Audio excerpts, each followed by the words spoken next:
출애굽기 8장 25절에서 32절 말씀. 바로가 모세와 아론을 불러 이르되 너희는 가서 이 땅에서 너희 하나님께 제사를 드리라. 모세가 이르되 그리함은 부당하니이다. 우리가 우리 하나님 여호와께 제사를 드리는 것은 애굽 사람이 싫어하는 바인즉 우리가 만일 애굽 사람의 목전에서 제사를 드리면 그들이 그것을 미워하여 우리를 돌로 치지 아니하리이까. 우리가 사흘길쯤 광야로 들어가서 우리 하나님 여호와께 제사를 드리되 우리에게 명령하시는 대로 하려 하나이다. 바로가 이르되 내가 너희를 보내리니 너희가 너희의 하나님 여호와께 광야에서 제사를 드릴 것이나 너무 멀리 가지는 말라. 그런즉 너희는 나를 위하여 간구하라. 모세가 이르되 내가 왕을 떠나가서 여호와께 간구하리니 내일이면 파리떼가 바로와 바로의 신하와 바로의 백성을 떠나려니와 바로는 이 백성을 보내어 여호와께 제사를 드리는 일에 다시 거짓을 행하지 마소서 하고 모세가 바로를 떠나 나와서 여호와께 간구하니 여호와께서 모세의 말대로 하시니 그 파리떼가 바로와 그의 신하와 그의 백성에게서 떠나니 하나도 남지 아니하였더라. 그러나 바로가 이때에도 그의 마음을 완강하게 하여 그 백성을 보내지 아니하였더라.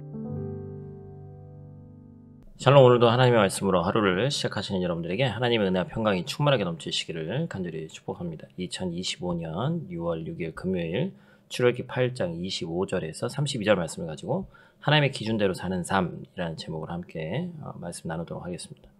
우리가 많이 하는 기도 중에 하나가 하나님의 말씀대로 살기를 원합니다. 하나님의 뜻대로 살기를 원합니다. 이렇게 하는 기도죠. 그런데 실제로 우리의 삶 가운데 하나님의 뜻을 이해하지 못하거나 알 수 없을 때가 사실 많죠. 그래서 개혁주의 신학자 스프로울은 하나님의 뜻을 알 수 있을까라는 책에서 루터의 말을 이렇게 인용하면서 이야기했습니다. 우리는 그분의 말씀에 유념할 뿐 그분의 이해 못할 뜻은 그대로 두어야 한다. 우리는 그분의 이해 못할 뜻이 아니라 그분의 말씀으로 인도받아야 되기 때문에 그렇다. 그렇습니다. 우리의 몫은 드러난 하나님의 말씀을 따라서 순종하는 것이죠. 그렇다면 이렇게 드러난 하나님의 말씀과 뜻을 따라 살아가는 삶은 어떠한 삶인지 우리가 이 시간 함께 살펴보도록 하겠습니다.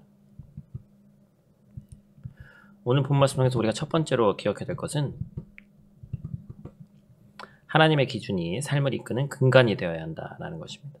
파리떼 재앙이 이제 시작되고 마무리되어가는 시점에 있죠. 모세가 아론을 불러서 이 위기를 타개하고자 하는데 우리가 가서 이 땅에서 이제 너희 하나님께 제사를 드려라. 그러니까 이제 바로가 제사만 드리면 된다라는 기준을 가지고 나가서 제사 드려라 이렇게 얘기하는 거였죠. 근데 하나님이 원하시는 기준은 따로 있었죠. 하나님이 원하시는 것은 이스라엘 백성들을 내보낸 다음에 그들이 광야에서 예배를 드리는 거였습니다. 그래서 이 바로의 타협안을 모세는 거절하죠. 바로는 이렇게 생각했는지도 모르겠습니다. 비록 장소는 달라도 예배를 드린다면 절반은 된 거 아닌가. 그러나 여러분 이것은 절반의 순종이 아니라 불순종이죠. 모세의 기준은 명확했죠. 27절 말씀. 우리가 사흘길쯤 광야로 들어가서 우리 하나님 여호와께 제사를 드리되 우리에게 명령하시는 대로 하려 하나이다. 하나님께서 명령하신 대로 해야 된다는 거예요. 그 자세가 사실은 하나님의 뜻에 순종하는 완벽한 순종의 삶이죠. 하나님의 말씀을 청종하고 그 말씀대로 삶의 자세를 유지하는 것입니다. 명확한 하나님의 기준 앞에 바로 서는 삶이 하나님의 통치를 따르는 하나님의 백성의 삶인 것이죠. 이렇게 타협하지 않고 철저하게 말씀을 지키는 모세의 모습을 보게 된 이 바로 왕이 아마도 모세를 매우 답답하게 생각했는지도 모르겠습니다. 이 세상 사람들의 생각이죠. 그래서 두 번째 타협안을 내놓죠. 뭐였어요? 28절 말씀. 바로가 이르되 내가 너희를 보내리니 너희가 너희의 하나님 여호와께 광야에서 제사를 드릴 것이나 너무 멀리 가지는 말라. 그런즉 너희는 나를 위하여 간구하라. 이번에는 너무 멀리 가지 말라는 것이죠. 뭐 하라는 거예요? 적당히 해라. 또 타협안을 제시합니다. 너무 유별나게 하지 말고 적정선에서 해결을 보자라고 얘기하는 것이죠. 우리도 마찬가지죠. 하나님의 말씀을 잘 지키려고 하고 어떻게 해서든지 그 말씀대로 살아보려고 하고 신앙생활도 잘해보려고 얘기를 하는데 혹시 이러한 마음 가운데 나도 모르게 이런 마음들이 생기는 것이죠. 그래서 제가 신앙에는 중도가 없다 이렇게 말씀드렸잖아요. 이러한 생각이 들어올 때마다 말씀과 기도로 물리치고 다시 하나님 앞에 온전히 서야 합니다. 하나님의 말씀은 타협이 필요 없는 최선이자 반드시 최상의 결과를 가져온다라는 것이죠. 가장 완벽한 방법이 있는데 뭘 타협하겠어요? 그러므로 믿는 자는 타협할 이유가 전혀 없습니다. 저와 여러분이 오직 하나님의 말씀을 삶의 기준으로 삼아서 말씀을 따르는 것이 가장 최선임을 알고 그리고 바르게 서기를 주님의 이름으로 축복합니다. 오늘 본 말씀 통해서 두 번째로 또 기억해야 될 것은 기도할 때에 응답하시는 하나님을 신뢰해야 된다는 것입니다. 모세가 파리떼가 떠나가도록 하나님께 기도하겠다고 바로에게 얘기했어요. 파리떼가 떠나는 시점이 바로 내일입니다. 모세가 하나님께 간구하자 그 약속대로 파리떼가 떠나갔습니다. 기도의 특징 중에 하나는 뭐예요? 필요한 것을 요청하고 구하는 겁니다. 그러므로 요청하고 부탁드리고 간절히 구하는 자는 겸손하게 나아갈 수밖에 없습니다. 그러나 기도 응답의 여부는 구하는 자에게 있지 않고 그 기도를 들으시는 하나님에게만 있죠. 기도 응답은 전적으로 하나님의 소관인데 감사하게도 성경은 기도에 응답해 주시는 하나님을 이렇게 말씀하고 있습니다. 31절 말씀 여호와께서 모세의 말대로 하시니 그 파리떼가 바로와 그의 신하와 그의 백성에게서 떠나니 하나도 남지 아니하였더라. 아멘. 하나님께서 모세의 말대로 일하셨습니다. 그런데 어느 수준으로 응답해 주시는 거예요? 파리떼가 하나도 남지 않을 정도로 응답해 주셨다는 거죠. 하나님의 응답이 얼마나 세밀하고 완벽한지를 보여주고 있습니다. 더 놀라운 사실은 바로가 그의 마음을 완강하게 할 것을 이미 다 알고 계셨지만 하나님은 모세의 기도를 들으셨고 그의 간구를 들어주셨습니다. 이것이 바로 하나님의 자녀가 가진 기도의 특권이에요. 안 될 것을 알고 계셨음에도 불구하고 자녀가 기도하면 들으신다는 겁니다. 여러분 이 참 놀라운 말씀이에요. 또한 내가 기도했던 방향과는 전혀 다르게 모든 일들을 때때로 틀어버리기까지 하십니다. 그래서 내가 기도한 대로 응답이 안 되는 때가 사실 더 많은 것 같지만 지금까지 은혜를 헤아리면서 그 시간을 기다리는 것도 기도하는 자만이 누리는 특권이다. 그렇다면 모세는 파리떼를 그치게 해달라는 이 기도를 하면서 어떤 소망을 품었습니까? 이제는 분명 바로 왕이 이쯤 되면 우리를 보내줄 것이다.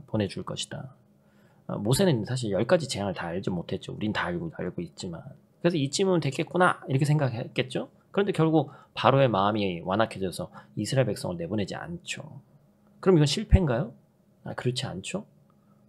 백성들을 내보내지 않아서 기도의 응답이 안 됐다고 실망할 수도 있지만 하나님의 계획은 결코 거기가 끝이 아니죠. 기도의 응답이 안 되었다고 여기는 그 순간에도 하나님은 여전히 하나님의 시간표 안에서 일하고 계시고 우리의 기도보다 더 큰 하나님의 계획이 예비된 줄로 믿습니다. 하나님은 왜 우리의 기도를 들으실까요? 우리는 기도 응답 그 자체에 모든 목적을 두고 있지만 이루어 주시기만 바라보며 기도하지만 하나님은 이 기도를 통해서 하고 싶은 일이 있으시다는 것이죠. 하나님의 기도의 소원을 이루어 주심으로써 우리가 감화돼서 더욱 뜨겁게 하나님의 선하심을 묵상하기를 원하신다라는 것입니다. 그래서 시편 이 145편은 이렇게 이야기하죠. 18절 말씀 같이 읽어보겠습니다. 여호와께서는 자기에게 간구하는 모든 자 곧 진실하게 간구하는 모든 자에게 가까이 하시는도다. 아멘. 우리의 소원대로 기도 응답이 안 될 때 어떻게 하는 거예요? 응답이 안 되는 순간에도 나를 사랑하시는 내 아버지께서 그 기도를 들으시고 내 마음을 분명히 알고 계신다. 그 사실에 믿음과 담대함을 가져서 끝까지 매달려야 된다는 겁니다. 기도 응답이 안 되었다면 하나님 또 다른 응답으로 하나님을 사랑하시는 자녀들을 이끌어 주심을 믿으시길 바랍니다. 불안해하지 마시고 의심하지 말고 하나님 아버지의 손을 끝까지 붙잡고 걸어가기를 주님의 이름으로 축복합니다. 말씀을 마치겠습니다. 우리가 하나님의 말씀을 따라 살아가기 위해서는 하나님의 말씀, 보이는 하나님의 말씀이잖아요. 그렇죠? 삶의 근간이 되어야 합니다. 더불어 기도로 하나님께 간구하고 하나님의 뜻을 구하는 삶을 살아야 돼요. 우리에게 찾아오는 많은 상황과 환경 가운데 흔들리지 않고 내 생각과 판단의 기준을 오직 하나님께 두고 그렇게 저와 여러분이 말씀의 뿌리를 깊이 내리기를 주님의 이름으로 축복합니다. 우리 다 같이 있는 자리에서 다 같이 기도하고 마치도록 하겠습니다. 사랑의 아버지 하나님, 오늘 아침도 저희를 깨우시고 말씀 앞에 바로 서게 하시니 감사를 드립니다. 우리가 때때로 주님의 뜻대로 살고 싶다고 말로 기도하면서도 하나님의 기준보다 우리의 생각과 타협안을 내세울 때가 많이 있습니다. 오늘 본문의 바로처럼 적당히 나름대로 중간에 타협점을 가지고 그러한 마음으로 신앙생활을 하려 한 적도 있음을 이 시간 고백합니다.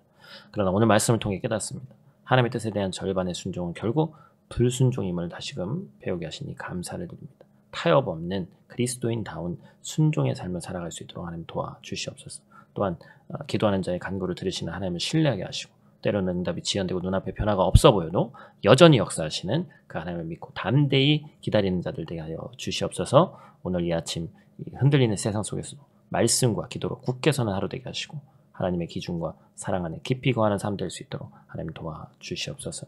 우리를 선택하시고 사랑해 주심에 감사를 드리며 예수님 귀하신 이름으로 기도드립니다. 아멘.